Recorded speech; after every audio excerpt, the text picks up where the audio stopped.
Hi, Rachel. Hi, hello. How are you? Good. How are you doing? I'm doing well, thank you. Awesome. Well, thank you so much for joining to us. Yeah. And I also want to thank everyone who's watching on the live stream right now. We're so excited for this inaugural event of the Women's Leadership Forum. Excited for this new presidential initiative this year and hope that all the viewers are able to find this to be inspiring and uplifting. Just to introduce myself, my name is Rachel, and I am serving as your student body president this year alongside my wonderful vice president, Sarah Galbensky. And this year's student government is very enthused about the idea of uplifting anyone who identifies as a woman on this campus. Sarah and I are serving as only the third ever all female ticket to hold the offices of student body president and vice president at Notre Dame.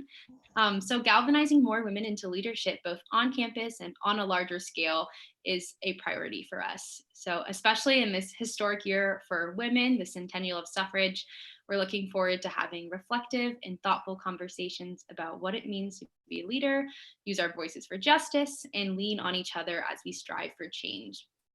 Our vision is to convene on a monthly basis and bring in diverse, dynamic set of speakers who can enlighten you on their leadership journeys and provide some general words of wisdom.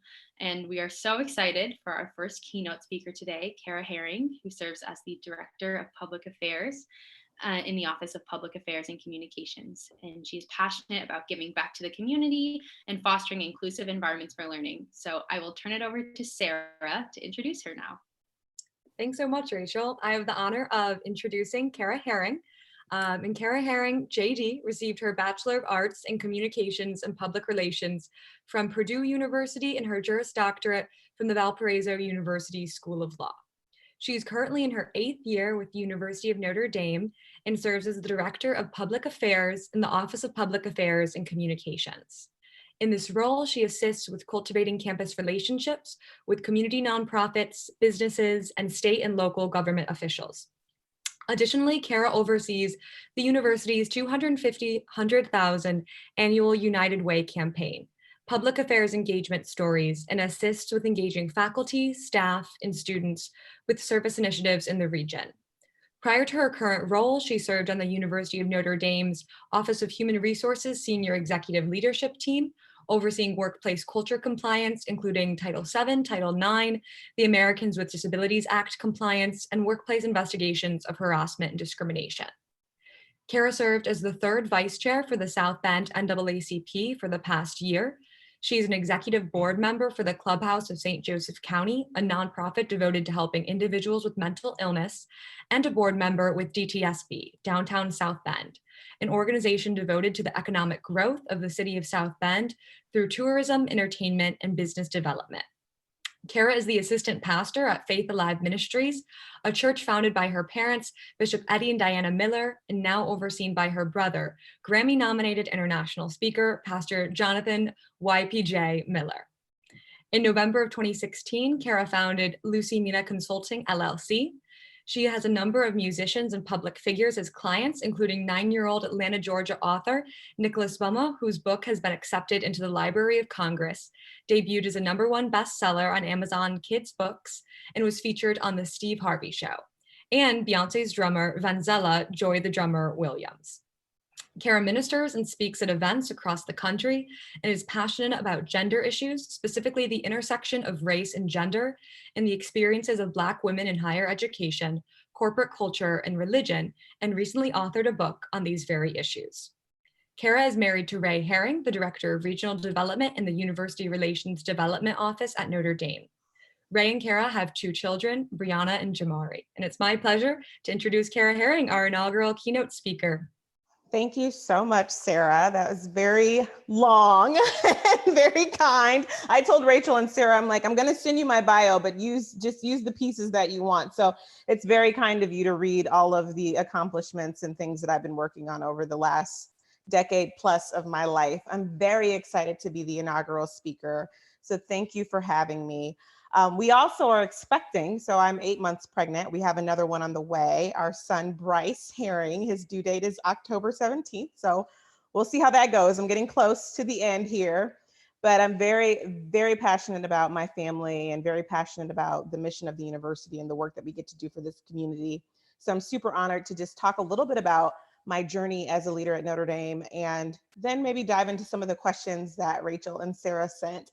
I have to say, this is an amazing year to have an all-female ticket that won for student government. I'm super proud of Rachel and Sarah, just becoming familiar with them through Karen Kennedy, and really honored to be a part of this event. So just to start off a little bit, you heard in my bio some of the things that I've done on campus. I came to the university in 2011, right after law school, and I had planned to be at the university for just a few months while I was studying for the bar exam, just to save up some money. And I'm from South Bend, so I thought, now I'm back at home with my mom and dad for a little bit. I'm gonna save up some money while I'm studying for the bar exam. I'll work here for maybe 6 months, and then I'll dip and go to a big firm in Chicago or another large metropolitan area. But I'm a firm believer in purpose, and I am a firm believer in Romans 8:28. And I know that my steps are ordered and that all things work together for my good because I love God and I'm called according to his purpose for my life. And so while I had made plans, many are the plans in a man's heart, but the Lord's way will prevail, God had a completely different plan in mind. And so here we are almost 9 years later, and I'm still at the University of Notre Dame. I was blessed to start off doing affirmative action planning for the university, looking at our utilization of women and people of color in various roles across campus in comparison to the majority, and was really honored to do that work and talk with our senior leaders about how we could increase our numbers in relation to women leaders and people of color and leadership positions, but also looking at how we were utilizing them across positions with the university. That was a really great honor to do that. And that really set the foundation for my passion around equity. And I was able to move into the role of director of the Office of Institutional Equity in 2014 on the senior human resources senior leadership team, working on Title IX and Title VII compliance. Title IX has shifted a bit recently. I'm sure you all have been paying attention to the news and seeing that there's been some adjustment with the regulations. And I won't go into the detail about that. I'll leave that to my colleague, Erin Oliver, who now oversees the Office of Institutional Equity. She's another amazing woman leader on campus that you might want to consider having.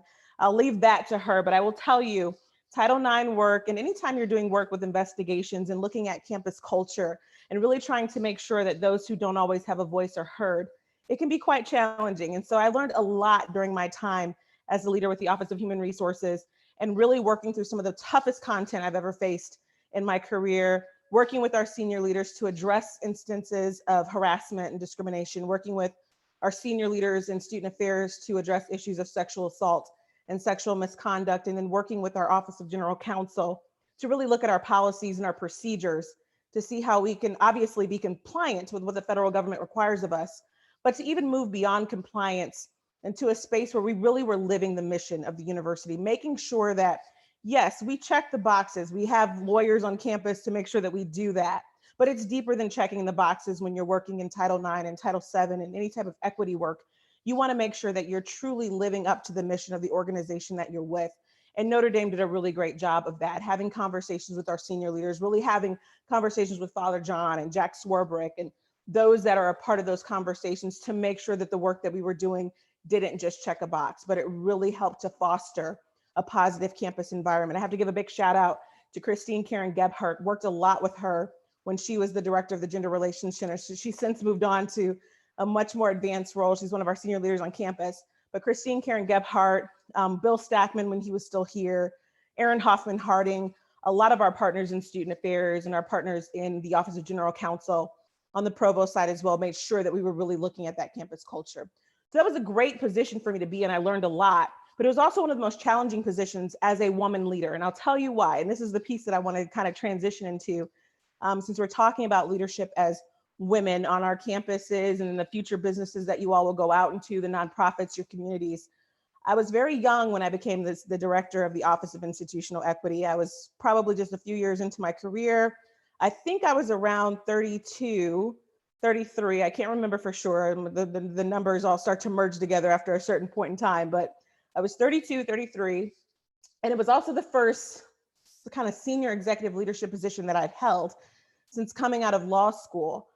So I was already kind of grappling with this whole, if you all know anything about imposter syndrome, when you've worked really, really hard to accomplish certain things and you accomplish those things and you get a promotion or you become recognized for the hard work that you've put into it, but you still don't quite feel like you're qualified or that you should be there. You feel like you're a fraud and someone's going to find you out. And so I struggled with some insecurities around that and really trying to battle the perfectionism that I was seeking to uphold, this standard of perfectionism that I was seeking to hold myself to.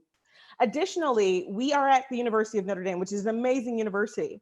But when you start to look at the diversity of the University of Notre Dame, I was one of very few people of color in a leadership position, and I was a woman. So I had all of these different various aspects of intersectionality that I was trying to grapple with at the age of 32, 33, coming fresh out of law school. And I'm like, I didn't really know that I wasn't quite prepared for the things that I would encounter. If you're a woman and you're in class and you all are talking about gender issues, sometimes it's very easy for the men in the room to look to the women to be the voice of, well, what do you guys think about this? How do you want to handle this? What do you think about the women's rights movement? Or what do you think about women's suffrage? When really it's a collective conversation that should involve everyone. And I think sometimes in a campus and an environment where the majority of people are men or the majority of people are white people, those of us from some of the more disenfranchised groups or people that are a part of a minority group can feel a little bit overwhelmed when those things come up. So I remember being in meetings, we talk about certain things and it was like, Kara, you're a person of color. What do you think about that? And that can be a little bit awkward. But what I realized moving into my career is that there's an expectation that when people haven't had those experiences that you've had, absolutely they're going to look to you to talk about what you've experienced as a woman or what you've experienced as a person of color. And through my leadership journey, I've learned you have to be open to those types of conversations and not take those things personally. Really understand that we're all here to learn from one another and to educate one another on our various experiences. They're all very unique. And then the whole aspect of being an African-American on a predominantly white campus, really learning how to articulate my thoughts in a way that was receptive for those that I was working with. It was a bit of a struggle at the age of 32, but we got there. And there were times when I didn't always get it right because I felt some sense of offense. And as leaders, you have to be very careful not to internalize some of the things that you hear or some of the meetings that you have, the interactions, not to internalize those things because not everybody gets it right when they ask certain questions. Not everyone's going to get it right when they interact with you because not everybody has the same level of multicultural competency in the ways that they interact. And so you have to really work very hard as a leader to do some introspection, to say, what are my triggers? What is it that's triggering me about these conversations? What is it that I need to do to really soften my approach or adjust my approach so that I'm actually a resource to the people sitting around the table with me, and I can learn how to use them as a resource for me. And so those were a couple of the things that I learned really early on.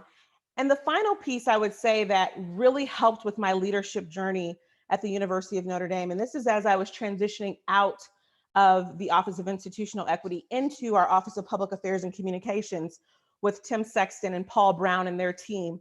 One of the things that really started to resonate with me was regardless of what the work is that you're doing for the university, if you can always tie it back to the mission of the university and tie it back to service and serving people. Even when I was in the Title IX position, the coordinator position and overseeing investigations, the whole purpose was to serve our students, to serve our faculty, to serve our staff, to help create a campus culture where people felt safe, where they felt like they could speak up, where they felt like they had opportunity to address concerns that they would run into. And when you start to think about things from a place of service and not from a place of how quickly can I get promoted, how much money can I make? Obviously, we all want to have very successful careers. We want to be able to provide for our families. We want to have great things. I love nice things. I love vacationing. I love going overseas. I love traveling with my family. But the focus shouldn't be on that. That should be an extra benefit that comes along with it. When you focus on serving people, regardless of what role you're in, that's when you really truly step into purpose. And so as I transitioned out of the Office of Institutional Equity into the Office of Public Affairs and Communications, and I started to focus on Notre Dame's mission and the work that we're doing to serve not only one another on campus, but to serve our local community, to serve the region, to serve this country, and to serve the world, because we have some really great global gateways and we have students that are all over graduates all over the world doing amazing work in the communities that they're in. Once I shifted my focus to that, I had a very, very different approach to leadership. And that's probably one of the most important aspects of leadership that I can talk about, is really tying your work, tying the way that you work with others to service. And really, Notre Dame is a place that cultivates that. You can hear it in the conversations that we have coming from Father John and people like Ann Firth and Aaron Hoffman Harding. They really do live that. Our new provost Miranda, it's amazing to hear how they're really trying to cultivate that on our campus. And one of my favorite leaders on campus is Shannon Cullinan, our new executive vice president. And that's something that's extremely important to him, is making sure we understand the mission and that we're serving one another in a way. Obviously, that gets things done. We have to be efficient. We all have a job to do. Obviously, that looks at the bottom line. We have to be good stewards of the university's resources. That's extremely important. I have a husband that works in development. He's out here raising funds for the university, making sure that we're good stewards of that. And all of those things, we have to do those. But at the forefront of everything that we do, we must keep that service, that kind of service mission focused element to the work. And so one of the things I shared with Rachel and Sarah when we spoke on Monday, and Karen Kennedy was on the call with us as well. There's a line in our mission, and I'm going to share that right now in a couple of scriptures that really help me as a leader at the University of Notre Dame, because I honestly believe this. I won't be at Notre Dame forever. And I will tell you, I don't know how much longer I'll be there and be here with you all. And I hope that it is for quite some time, but I know that eventually, I'm still fairly young. I'm 37, and when you're 37 and pregnant, you feel more like you're 47, but I'm 37, so I still have some time. But one of the things that I'll be able to take with me wherever I go is this mission focus drive to serve people. And this is the line, and I shared this with Sarah and Rachel, and Sarah's like, I'm so glad you said this. This is one of the things that we really have used to focus our efforts when it comes to engagement. The university seeks to cultivate in its students not only an appreciation for the great achievements of human beings, but also a disciplined sensibility to the poverty, injustice, and oppression that burden the lives of so many. The aim is to create a sense of human solidarity and concern for the common good that will bear fruit as learning becomes service to justice. And I think, regardless of whether you are a student or faculty or staff member, if you're a parent of a student, if you're a spouse of a faculty or staff member, really looking at that line in the University of Notre Dame's mission statement and saying, what am I doing to really help cultivate this appreciation for humans across the board, regardless of what their racial background is, or their religious background, or whether they're LGBTQ, or whether they are a part of a lower socioeconomic group or a very affluent socioeconomic group. What am I doing to really use my voice to speak up for those who need assistance in various ways? And one of the scriptures that really resonates with me is Isaiah 1:17. And it says, learn to do good, seek justice, help the oppressed, defend the cause of the orphans, fight for the rights of widows. The second one is Micah 6:8. And it says, what does the Lord require of you but to do justice, to love kindness, and to walk humbly with your God?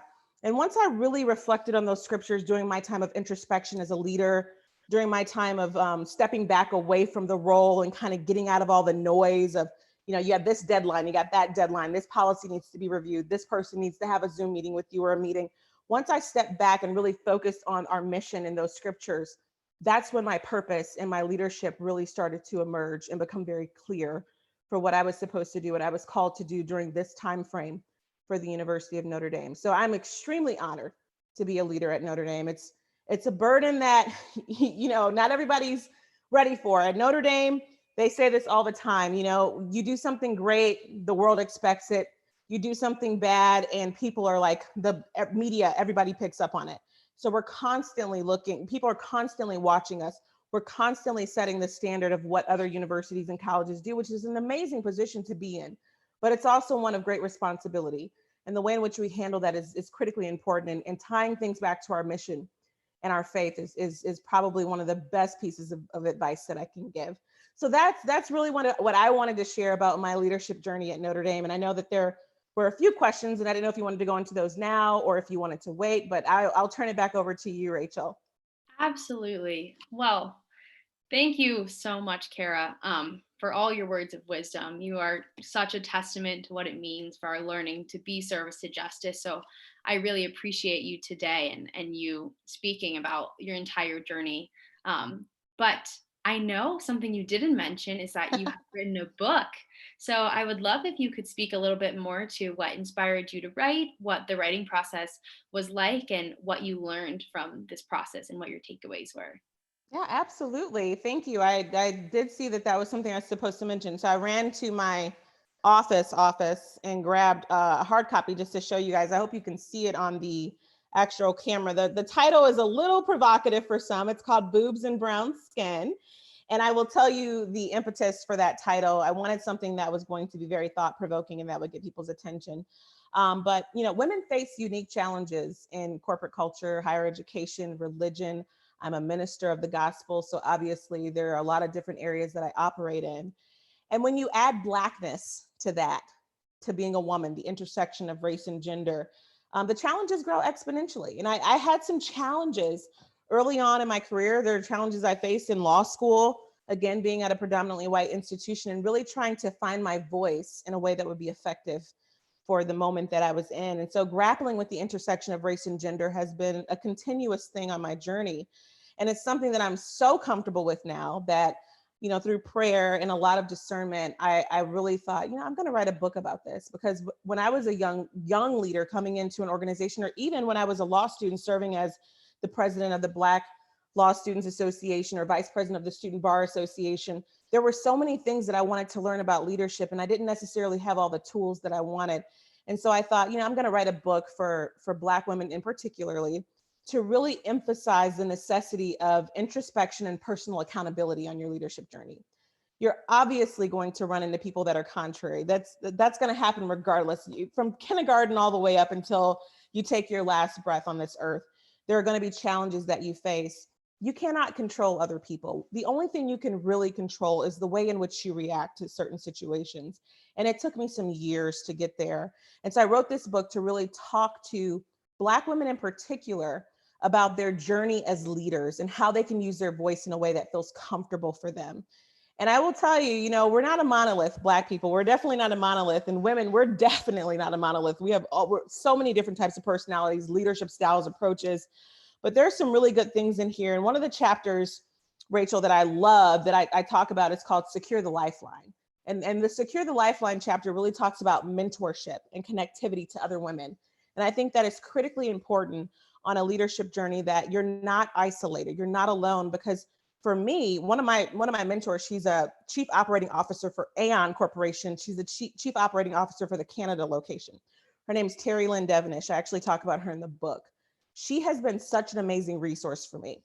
I could be in a meeting with senior leaders, executives, have a very disappointing meeting where I didn't feel like I showed up the way that I could have showed up. Call Terry and we would talk through it. And Terry would say, listen, I've been there, done that. She used to be there, oversee the compliance for North America. She's an attorney, extremely brilliant. She talked me through, okay, what would you have done differently? Let's talk about that. And she would give me some support, huge part of my lifeline. The other part of my lifeline, my mom, right? I call my mom often. My mother got sick of me calling her, and, you know, without divulging confidential information, I'd say, Mom, I have this case. I don't know what to do. I have to work with this group and they're being contrary. And then this group is pulling me in this direction. And I would just kind of bounce some things off of her. She would calm me and kind of push me in the right direction. My girlfriends, as simple as classmates, people that I went to school with, people that I went to law school with, people that I've known since I was in elementary school that I'm still close with, calling them and having that lifeline to really support me as a leader. Because what you don't want is a bunch of yes people around you who, oh, Kara, you're absolutely right. Everything that you're saying is right. They're wrong. They should be listening to you. That's what I love about Terry Lynn Devonish, my mentor. That's what I love about my mother. That's what I love about my sister and my girlfriends who are all across the country. They will tell me when, hey, you're being a little spicy right now. You need to tone it down. It's you, it's not them. Or they'll say, yeah, that person is pretty challenging. And so you're going to have to adjust the way that you're communicating with them. So I wanted to write a book that really addressed those things. And the other thing about this book is, you know, it's written specifically for African-American women struggling with their leadership journey and to really help them. But I've had so many of my white girlfriends and my Latina girlfriends who've reached out, men, my friend Brandon Williamson, he's a young leader here in the South Bend area. They've read the book and they've gotten so much value out of it. And so it's something that you can get on Amazon. You can actually do the digital download on Amazon. But I encourage people to go to my website, lucyminaconsulting.com, to actually purchase a hard copy of the book, because in the back of the book, there's some activity sections that when we talk about securing the lifeline, if you go to the back of the book, there's some things that you can fill out to really challenge yourself in various aspects of your leadership. There's another chapter where we talk about the inside job. What are things that you need to adjust as a leader? What are some of the things that you need to look at? So when you get the hard copy of the book, you can actually do that with the hard copy. So I encourage people to use that. It also features a chapter from my friend Vinzella Joy, who's Beyonce's drummer. And she talks about her journey in the music industry and the film industry. She's been in a couple of movies. And so there's a chapter from her. There's a chapter from Coach Carol Owens from Notre Dame women's basketball, and a chapter from Nikki Washington, a preacher out of Texas. And then my mother talks about her time growing up in the latter parts of the civil rights movement. So there's a lot of different content in there for people to connect with. Well, Kara, I think you just read our mind for our second question about engaging with women mentors and networks of women who really uplift you, support you, give you that advice when you need it. And I think we've seen throughout our conversation that you most certainly wear a lot of hats, are very multifaceted as a lawyer, a communications professional, a mother, an author, a mentor to all of us here. And I think we also would love to hear more about your work with United Way, because I think that's so mission-centered and service-oriented and a critical facet of who you are. Thank you, Sarah. Yeah, I love United Way of St. Joseph County. So United Ways across the globe, they have what's called workplace campaigns. So organizations that are in the area that they are in can connect with the local chapter of United Way, and they can host a workplace campaign. So the University of Notre Dame hosts an annual workplace campaign. Our campaign will be starting here in October, and it runs through December. And so our goal is really to have our faculty and our staff support the campaign through contributions from their paycheck. You can do this every pay period. There's so much that you can donate. You can do a one-time annual donation, which is what I like to do at the beginning of the year. But it's really to support our families in the St. Joseph County area, as well as some of the agencies that United Way works with. So United Way works with over 25 different agencies, including the Boys and Girls Club, the AIDS Ministry, St. Margaret's House here locally, St. Vincent de Paul, YMCA, YWCA. And so as a member of our faculty and staff, you can certainly designate if you want your dollars to go to a particular agency. But one of the most important pieces about the United Way of St. Joseph County is how it supports ALICE families. And ALICE families are the ALICE stands for Asset Limited Income Constrained Employed Families. And these are families who are working very hard to make ends meet, but they don't quite make ends meet the way that they can, but they don't qualify for government assistance because they don't fall below the federal poverty line. These are families that make between $26,300 all the way to $63,000. And so United Way does a great job of supporting those families because they don't qualify for a lot of that government assistance. So when we talk about our workplace campaign, we really talk about how we're uplifting those ALICE families in our community that can't get maybe some of the different dollars from the government, or they can't go on any type of food stamp assistance from the government because they make just above that poverty line. And the United Way dollars really support those families. In St. Joseph County, 23% of the 37% of families struggling are ALICE families. So we have about 23% of those families that wouldn't qualify for government aid, and United Way really helps make up for that. And so it's just a great organization. They've been a partner of ours for a very long time.